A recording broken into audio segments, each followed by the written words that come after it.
안녕하세요. 전북미술 사이트 투어의 장영애입니다. 상상하고 실험하고 그것이 실현될 때까지 도전하는 것이 즐겁다라고 말하는 작가가 있습니다. 설치미술가 박동삼 선생님이신데요.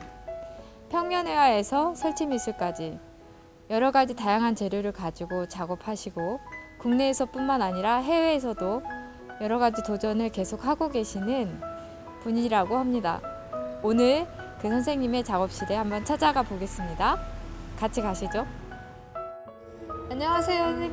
네, 처음 뵙겠습니다. 네, 반갑습니다. 네. 박동삼 선생님이시죠? 네, 박동삼입니다. 네, 반갑습니다, 선생님. 네. 제가 선생님 소개를 설치 예술가라고 했는데요. 네. 어떤 재료를 가지고 설치하시나요? 제가 이제 뭐 재료의 구분은 없는데요. 네, 재료는 제가 이제 주로 예전에 그 투명 테이프, 네, 그리고 스카치 테이프라고 그러잖아요. 네, 이런 네. 테이프를 활용해서 입체문을 만들어서 또 빗을 이용해서 설치를 한다든가, 아니면 또 한지, 네. 우리가 이제 한지 작업하면 이제 공예 이런 것들 많이 인식이 되어 있는데, 저는 한지 조형 작업, 그러니까 좀 스케일이 커요. 이번에 작업했던 것도 한 가로가 한 18m, 18m. 그리고 높이가 5.2m입니다. 그래서 네. 이거를 이제 부조로 작업을 네. 해서 라인을 살려서 이제 일종의 설치 형식으로 이제 이것도 작업을 했고요. 그래서 이런 설치 작업을 지금 하고 있습니다. 선생님, 네, 지금 바닥에 지금 하고 계신 거 네, 지금 뒤로 종이 끝까지 가는데 지금 이게 지금 아까 좀 전에 말씀하신 거죠? 예. 작품. 이거는 제가 이제 좀 특별한 경우인데요. 네. 제가 작년부터 한 거의 이제 횟수로 따지면 2년 가까이 돼요. 근데 네. 이거를 지금 전주 치명자 성지라는 데가 있거든요. 거기 이제 평화의 전당이라는 아주 거대한 그 건물을 이번에 좀 완공을 했습니다. 거기 로비에 들어가는 작품인데요. 이제 제가 지금 이게 나무판을 목판을 판각을 하고 그다음에 거기에 이제 한지를 집어 넣어서 캐스팅하는 그런 작업으로 지금 했어요. 보통 캐스팅하면 이제 종이죽을 물기를 짜서 이렇게 눌러서 하는 아주 그냥 간단한 방법이지만 네. 그거는 이제 장점은 하기는 쉬운데 디테일이 좀 살아나지가 않아요. 그래서 우리가 어렸을 때 뭐 탈을 만든다든가 그러면 종이 신문지 물에 적셔서 붙이잖아요. 그거 똑같은 원리입니다. 저도 해봤습니다. 그렇군요. 근데 지금 이거는 한지 아주 그 얇은 종이를 네. 벨처풋으로 이렇게 계속 내리쳐가지고 그게 찢어지거나 네. 늘어나면서 그 홈으로 들어가는 거거든요. 아.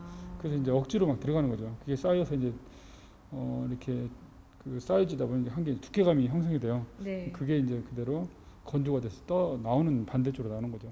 그렇죠. 엄청난 큰 이 작업하는데 그럼 제작 기간이 얼마나? 한 2년 가까이 걸렸습니다. 2년이요? 네, 2년 가까이. 2년 동안 이 작품을 네. 다 제작하고 나셨을 때 엄청난 희열이 느껴지실 것 뭐 같은데요. 그런 것도 있지만요. 항상 이제 불안하기도 하죠. 왜냐하면 이거를 이제 물론 하는 과정 자체도 뭐 이렇게 재밌는 것도 있고 힘든 것도 있지만은 네. 과연 이렇게 시간과 그다음에 제가 또 이렇게 여러 가지 다 투자를 했는데 과연 제가 원하는 작업이 나올까 그런 거에 대한 어떤 불안감. 그래서 실제 이 작업을 이제 한지를 작업했을 때 작업실에서는 보기가 쉽지 않았어요. 어디 세울 데도 없고 그래서 이제 그 현지에 가서 현지 그 평화의 전당에 세웠을 때 느낌이 좀 저 나름대로 좀 약간 만족스러운 것도 있었지만 네. 물론 작업 자체는 항상 해놓고 보면 뭐 아쉬운 감이 많이 있죠. 선생님 이렇게 네. 엄청난 지금 세계 최대 성 미술품이라고 하셨는데 네. 이 의미가 또 어떤 게 있나요? 이거는 지금 이 이미지는 지금 1800년도 초반에 우리나라 뭐 이게 신유박해라고 그러죠. 네. 그때 이제 천주교 종교 탄압이 있었습니다. 그리고 이제 한 40년 뒤에 39년이죠. 기해박해를 거치면서 많은 사람들이 이제 순교를 당했는데 사실 순교자들의 그 모습이에요. 모습인데 예전에 그 2015년도입니까? 연도는 정확히 기억 안 나는데 교황님께서 한국에 방문하셨을 때 그때 이제 광화문에서 시복식을 하셨습니다. 시복식이 뭐냐면은 이제 한국 천주교에서 그 성인으로 이렇게 추대를 하는 거죠. 올리는 단계를 이제 그러니까 성인 전 단계를 복자라고 그러는데 그걸 이제 시복식을 광화문에 했습니다. 그래서 이분들은 124명인데 교황청에 지금 시성을 기다리고 있는 사람들의 모습이에요. 물론 그 당시에 사람들이 124명만 돌아가신 게 아니고 수많은 사람이 돌아가셨지만 그래서 이제 이름을 이렇게 기록이 있거나 이런 사람들을 추적을 해서 그 사람들이 이제 성인으로 추대를 한 거죠. 이걸 한 거는 이제 물론 그 시대의 어떤 기념비적인 것도 증거하고 이런 것도 의미가 있겠지만은 그 사람들이 정말 목숨을 던지면서 지키고자 했던 것이 무엇이냐라는 것을 좀 궁금증을 갖게 됐어요. 정말 이 생명보다 더 중요한 가치가 무엇인가. 그 사람들이 남기는 하나의 모습이거든요. 그래서 이 제목이 실루엣 124예요. 저희가 실루엣 하면 뭐 이제 프랑스의 어떤 재무장관 이름을 따서 실루엣이란 용어가 나왔지만은 저는 이제 그 사람이 가지고 있는 내적인 것을 다 제외한 어떤 전체적인 그 하나의 모습을 통해 이미지를 통해서 그 사람이 가지고 있는 역사성, 어떤 가치 기준 이런 것을 한번 바라보고 싶었죠. 근데 이제 이것을 통해서 그 시대의 어떤 이런 모습을 재현한 것도 있지만은 또 하나는 뭐냐면 그렇다면 지금 현재 우리가 바라볼 내가 남겨야 될 가치는 무엇인가 이런 것을 어떤 반추해보는 그런 의미로 이 작업을 제작하게 되었습니다. 너무 의미가 정말 깊은데요. 네. 선생님 감회가 정말 저도 왠지 성스러워지는 느낌이 듭니다. 여기 있으니까. 네. 선생님 이 하얀 게 지금 뭐죠? 네. 한지인가요? 이거는 한지가 아니고요. 이거는 이제 제가 이제 한지 작업을 할 때 쓰는 풀입니다. 이게 풀이라고요? 이게 밀가루를 4개월 이상 이렇게 매번 하루에 한 번씩 물을 걸어주면서 삭힌 풀이에요. 이거를 가지고 해야지만이 우리가 보통 이제 한지가 1000년을 간다 이렇게 얘기하는데 이게 갈 수 있습니다. 왜 그러냐면 보통 우리가 이제 그 한지를 접합할 때 동양하신 분들도 많이 아마 그렇게 쓰는 사람들도 있을 거예요. 물론 만들어 쓰는 사람도 있지만 밀가루를 이렇게 도배풀이라고 그러잖아요. 그거를 그대로 바로 쓰면 몇십 년은 아마 문제 없을 걸로 생각해요. 저 경험상. 근데 그 풀에는 기본적으로 크게는 탄수화물하고 단백질이 들어있거든요. 다른 무기질도 들어있지만 근데 그걸 그대로 끓여서 쓴다고 해서 이게 오래 가느냐 그건 아니거든요. 이게 부패의 원인이 됩니다. 나중에 결과적으로. 근데 이거는 이제 이렇게 소금을 뿌려주면서 이렇게 하루나 이틀 만에 계속 물을 이렇게 저온해서 여름철에는 못 만들고요. 이게 겨울철에 매번 물을 갈아줍니다. 그럼 이게 한 4개월 정도 지나면 밀가루에 있던 그 불순물들 다 떠 나가요. 그리고 이 밀가루 자체가 형질이 변화가 됩니다. 그래서 이렇게 하얗게 처음에 밀가루를 물에 풀면 하얀색이 아니고 약간 누런색이 되거든요.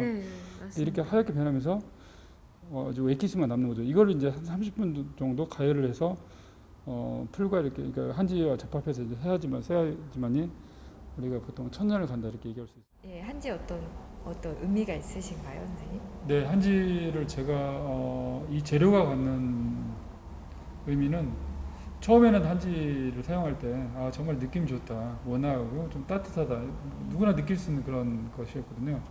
근데 한지 작업을 하면서 가장 크게 느꼈던 점은 한지는 포용력을 가지고 있구나, 포용력. 예를 들어서 우리가 이렇게 선생님께서 끼시고 있는 마스크라든가 아니면 옷 같은 거 이렇게 서로 디자인적으로 맞느냐 안 맞느냐, 물질적으로 서로 조화가 되느냐 안 되느냐 이런 말을 많이 하잖아요. 근데 한지는 어디에도 다 어울립니다. 어디에도. 그리고 실제 서로 어울리지 않더라도 얘를 갖다 놓으면 한지를 갖다 놓으면 그걸 분위기를 와해시키는 대단한 힘을 가지고 있습니다. 그래서 저는 한지는 정말 모든 것을 포용하는 그 포용력을 가지고 있구나 라는 것이 저는 한지 작업을 하면서 가장 크게 느꼈던 점 중에 하나입니다. 선생님 이 작품은 지금 이렇게 유일하게 이렇게 걸려 있는 건데요. 네, 이게 뭔가요? 이거는 지금 이미지 자체는 그 송기정 할아버님의 옛날 1936년도에 베를린 올림픽 그 금메달 리스트잖아요. 그래서 이제 이게 부상으로 받은 황금 청동 투구입니다. 투구를 제가 이제 투명 테이프로 이렇게 제작을 했는데요. 제작을 했던 것을 다시 제가 이제 사진을 찍어서 사진 작업으로 빼냈습니다. 그 테이프 우리가 그 흔히 쓰는 이렇게 뭐 3M 테이프도 있고 아니면 다른 테이프도 있잖아요. 이건가요? 네네, 이런 테이프를 제가 이제 이렇게 잘라서 뜯어서 이렇게 계속 연결해서 만든 하나의 엄청난 이미지입니다. 노력이. 이 작업은 사실 굉장히 저는 궁금한데요. 이 작업을 왜 시작하게 되셨는지. 저는 이제 그런 항상 궁금증을 가지고 있었어요.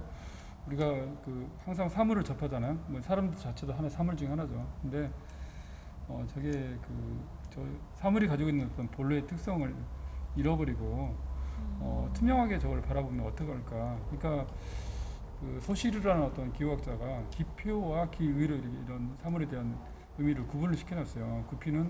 기표는 이제 외형적인 거 이런 모습을, 기의는 어떤 정신적인 들어있는 비물질적인 것을 기의라고 얘기를 했거든요. 근데 저도 이제 이 사물이 가지고 있는 정신적인 부분을 좀 들여다보고 싶었고, 또 다른 관객들이 보통 이제 작업을 했을 때 이거는 이거라고 이렇게 얘기를 하는 그런 예술품들이 많이 있잖아요. 근데 저는 이제 그거보다는 오히려 관객들이 제 작업 안에 들어와서 자기들이 가지고 있던 어떤 경험이라든가 이런 것들을 다시 이끌어내고 아주 무한하게 상상할 수 있는 이런 생각을 해봤습니다. 그러다 보니까 이제 투명하게 사물을 좀 해체해보자.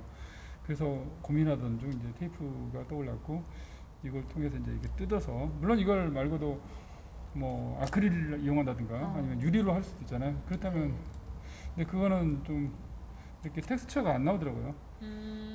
제가 읽어내려는 어떤 이런 손맛이라든가 그다음에 사물을 읽어내면서 그런 그 이야기 이런 것들을 좀 연결시키기가 좀 쉽지가 않았어요. 그러다 보니까 테이프를 이용했는데, 물론 테이프도 이렇게 곧바로 이렇게 서 있는 게 아니라 어떤 부피가 크면 클수록 막 주저앉거나 이런 일들이 많이 있었는데, 좀 그러시겠어요. 네, 상당히 많은 좀 이렇게 시행착오를 겪으면서 지금은 이제 그걸 좀 과학적으로 지탱을 하고 또 코팅을 해서 이게 작품으로 나올 수 있게 만들어 놨습니다.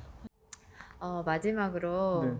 지금 선생님 이렇게 활발하게 활동하고 계신데 네. 이제 다음 행보가 굉장히 궁금해지는데요, 선생님. 네. 다음 계획이 혹시 있으신가요?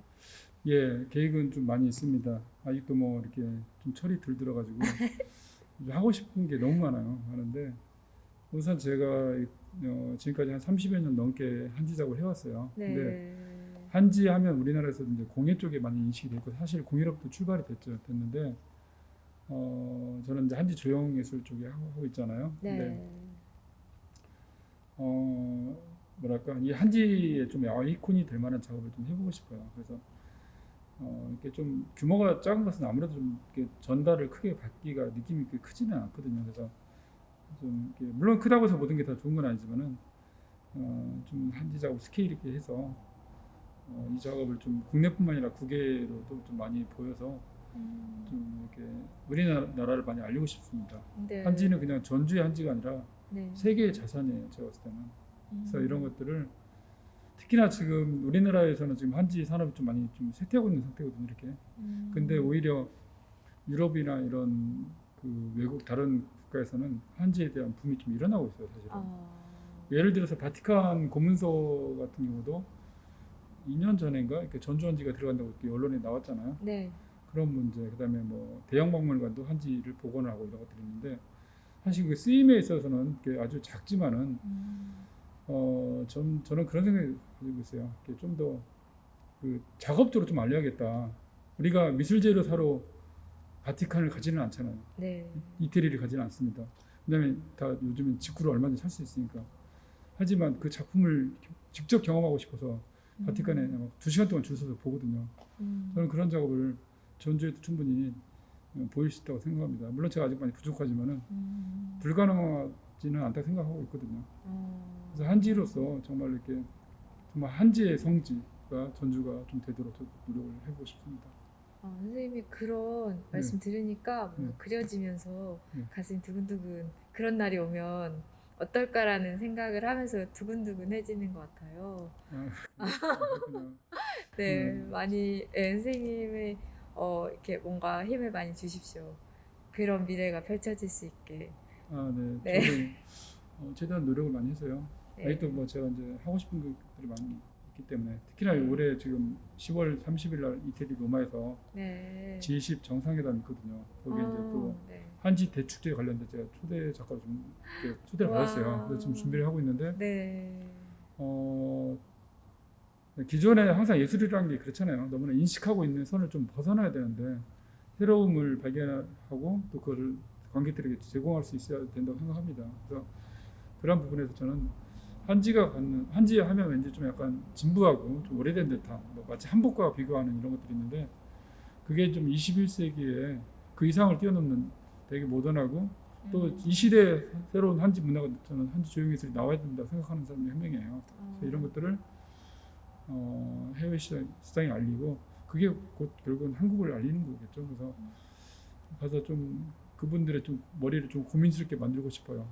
일단은 뭐 한지라는 어떤 이런 재료가 독특한 것도 있지만은 내용적으로 메시지를 어떤 메시지를 심어줄까. 사실은 작업의 가장 중요한 것은 메시지잖아요. 네. 그런 부분에서 좀 고민을 많이 하고 있습니다. 너무 잘 들었습니다, 선생님. 오늘 작업실 구경도 너무 감사드리고 화이팅!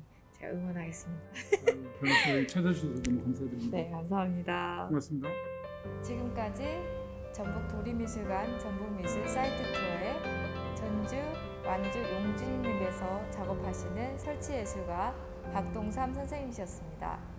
저희 채널 구독과 좋아요도 많이 눌러주세요.